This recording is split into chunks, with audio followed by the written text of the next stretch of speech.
Zakweli, l'entretien de la matinale. Le Zakweli qui est présenté par Faïd Souhaili aujourd'hui. Bonjour Faïd. Bonjour Yumna, bonjour à toutes et à tous.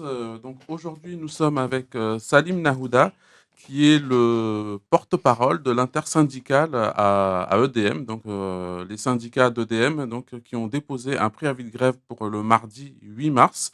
Alors, avant de rentrer vraiment au cœur du sujet, vous faites partie des instances représentatives de l'entreprise. Donc, au sein d'EDM, on a ce qu'on appelle un conseil social et économique.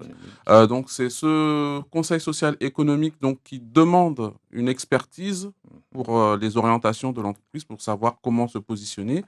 Vous avez pris une décision pour prendre un cabinet d'experts comptables pour justement vous assister, et la direction d'EDM refuse. Donc, d'abord, euh, en quoi, quelle est la mission d'un conseil social et économique pour les personnes qui ne connaissent pas les instances représentatives des entreprises? Oui, bonjour à toutes et à tous. Déjà, le comité social économique, c'est le représentant, l'émanation des élections qui sont organisées tous les 4 ans dans les entreprises et que ce sont les représentants du personnel dans les discussions avec l'employeur. C'est eux qui sont les garants des droits et les intérêts des travailleurs dans l'entreprise.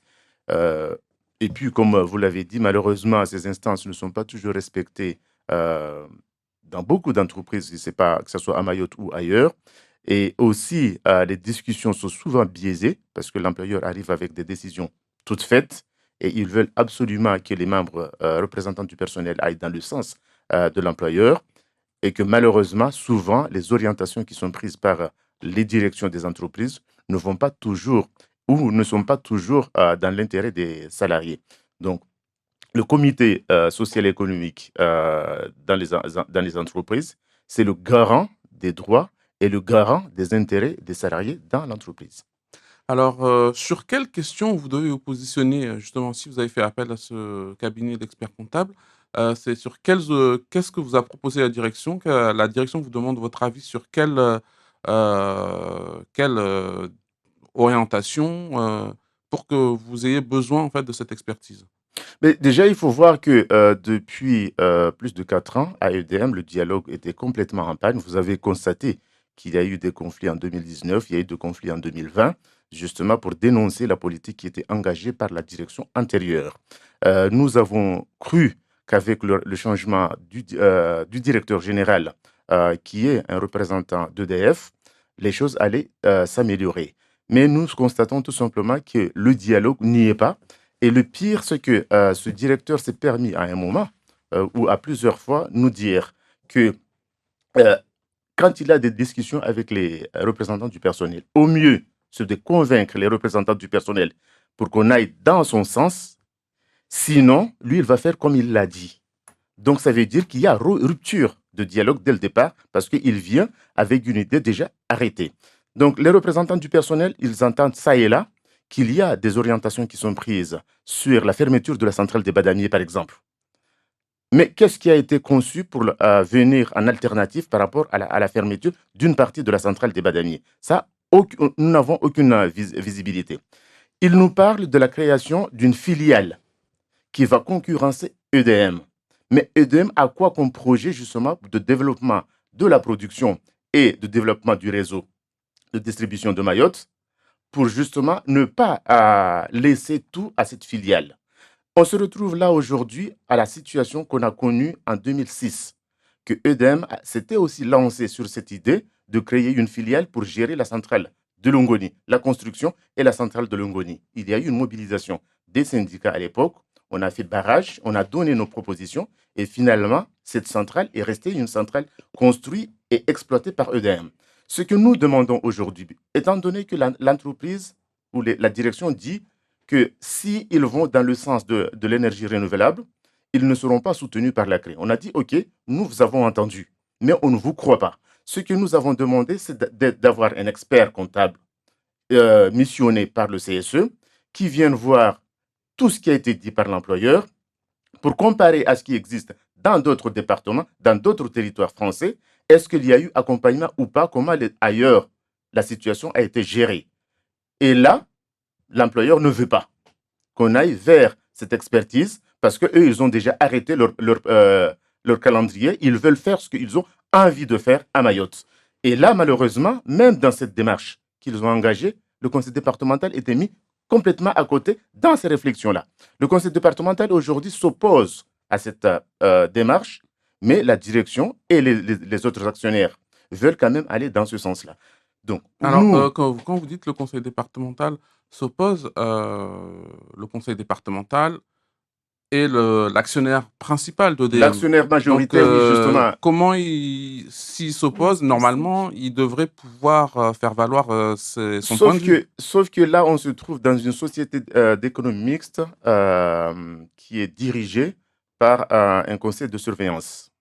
Et le conseil de surveillance, c'est là où les grandes décisions se prennent sur la stratégie arrêtée ou la stratégie réfléchie par la direction. Et que quand on va au conseil de surveillance, bien que le département ait 50,01% des parts, il se trouve qu'en siège, le conseil départemental est minoritaire. Comment ça se fait? Le conseil départemental n'a qu'à 3 sièges sur 9 Comment au ça se conseil de fait? surveillance. Justement, c'est quelque chose que nous avons dénoncé depuis il y a un certain nombre d'années. Depuis que Chihabouddin Ben Youssouf était président du conseil de surveillance à EDM, on avait dénoncé cette organisation qui était biaisée, qui les seuls avaient la décision finale, les actionnaires privés. EDF et la SOR internationale. Et aujourd'hui, c'est Quairo qui est arrivé dans le capital. Donc, on avait dénoncé ces faits. On avait proposé à ce qu'il y ait une discussion de révision du statut d'EDM pour que le département ait son poids comme il l'est dans l'actionnariat, il l'est aussi dans les discussions. Mais malheureusement, rien n'a été fait jusqu'à présent. J'ai eu l'occasion d'échanger avec l'actuel président du département.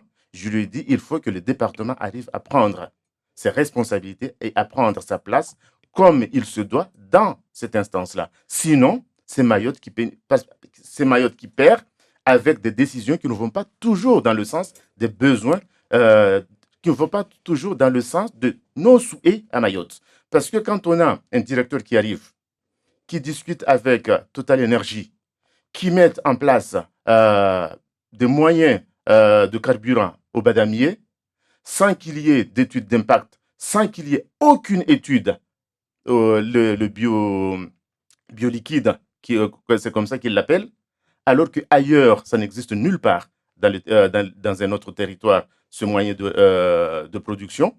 Donc, pourquoi l'imposer à Mayotte? Et nous demandons, d'ailleurs, dans cette procédure que nous avons lancée, nous demandons à avoir le cahier de charge, de ce qui a été fait, et puis l'appel d'offres qui a été fait, s'il y a eu appel d'offres.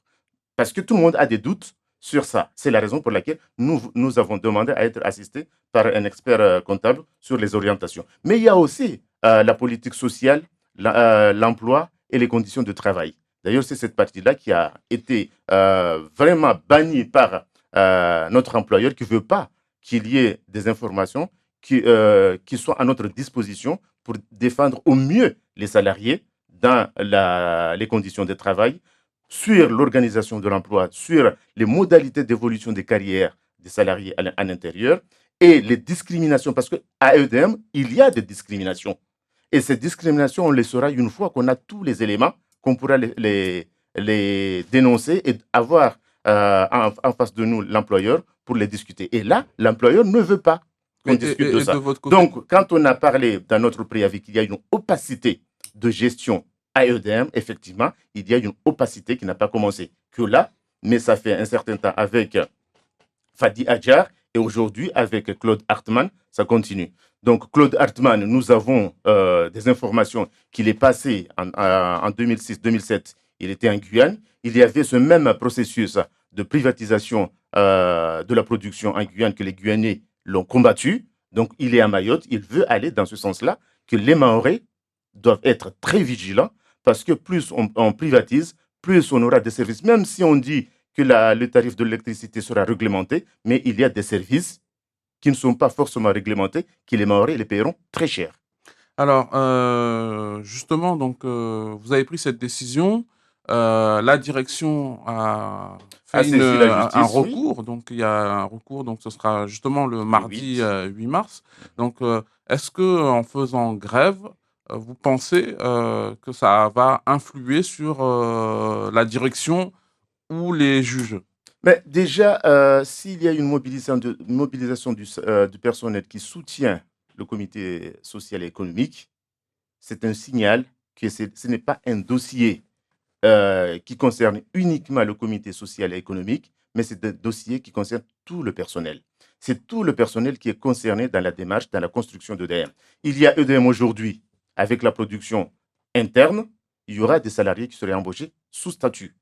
Il n'y a plus EDM parce qu'il y a des concurrences qui sont créées ça et là, où la concurrence cherchera à casser le statut des UEG que bénéficie le personnel d'EDM aujourd'hui. Là, le personnel d'EDM aura du mal et c'est la population qui paiera les pots cassés par la suite parce que ce n'est pas parce qu'il n'y a plus EDM en tant que producteur de l'électricité ou transporteur de l'électricité à Mayotte que la population gagnera.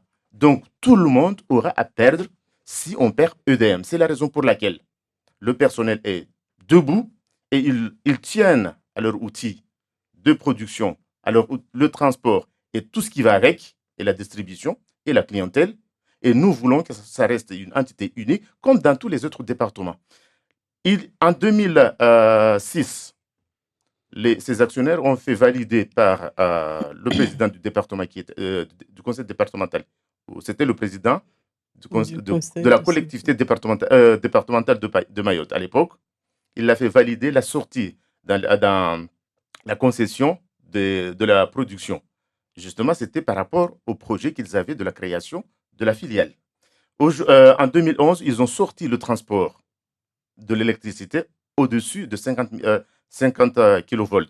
C'était la construction du réseau que nous voyons, la très haute tension entre Longoni et Kaweni et entre Longoni et Sada. C'était le sortir de la concession pour que le département n'ait pas son mot à dire là-dessus. Malheureusement, les présidents de l'époque de 2006 et 2011, ils ont validé ces projets-là. Donc aujourd'hui, ce que nous demandons, à ce que les élus ayant 50,01% jouent le rôle pleinement sur ce montage-là, sur ces magouilles, ces bidouillages qu'il y a eu pendant cette période, alors que même s'il y avait des directives européennes, mais ces directives européennes n'étaient pas imposées dans les départements d'outre-mer. À La Réunion, ça n'a pas été imposé. Dans les autres territoires, ça n'a pas été imposé. Il y a EDF qui a la production, le transport et la distribution. Même s'il y a d'autres unités qui ont été créées au niveau de la production, mais ils sont restés EDF. Mais là, quand Donc, vous parlez ici, on ne comprend pas de filiales, est-ce que on considère que c'est une concurrence, que c'est autre chose? Parce que finalement, si Ben, de toute façon, si l'actionnaire majoritaire est le même, est-ce que est-ce que c'est une concurrence? c'est une concurrence parce que sinon on l'aurait vu ailleurs. Quand on a à La Réunion Albioma ou ailleurs d'autres centrales qui font de l'électricité, c'est EDF qui achète cette électricité au prix coûtant de la production pour le vendre après à la clientèle. Donc ici, ça sera un concurrent puisque ça sera plus EDM en tant qu'entité de base qui va produire, mais ça sera une filière qui va vendre à EDM son électricité que EDM le vende après. Donc ça, c'est hors des questions. Nous, le personnel, on n'est pas d'accord avec ce montage-là. Et donc, on s'achemine vers la fin de cet entretien. Quel est votre moyen d'action? Est-ce que vraiment la grève va permettre de pouvoir peser? Est-ce qu'elle va durer que ce mardi 8 mars? Et est-ce qu'il y aura un impact pour les usagers? Je ne peux pas vous dire aujourd'hui ce qu'il y aura, mais c'est une mobilisation d'alerte. Nous allons alerter à la direction et aux autorités que nous n'acceptons plus la gestion telle qu'elle est menée à EDM aujourd'hui. Nous voulons une gestion saine, une gestion transparente. Le personnel, les représentants du personnel qui sont dans les instances doivent avoir accès à tous les dossiers comme ça se fait ailleurs. Donc, il ne faut pas que l'employeur se dise « je suis le seul et le seul à avoir accès à tout », alors qu'il y a des représentants du personnel qui représentent le personnel, qui doivent avoir aussi les informations nécessaires pour mieux défendre les intérêts des salariés. Donc, si la direction entende raison par rapport à la mobilisation, tant mieux. Si la direction n'entend pas raison, il y aura des assemblées générales et ce sont les assemblées générales et les syndicats qui vont décider de la suite. Merci beaucoup, Salim Nahouda, d'avoir accepté notre invitation dans ce Zakweli. Merci à vous. Nous poursuivons avec le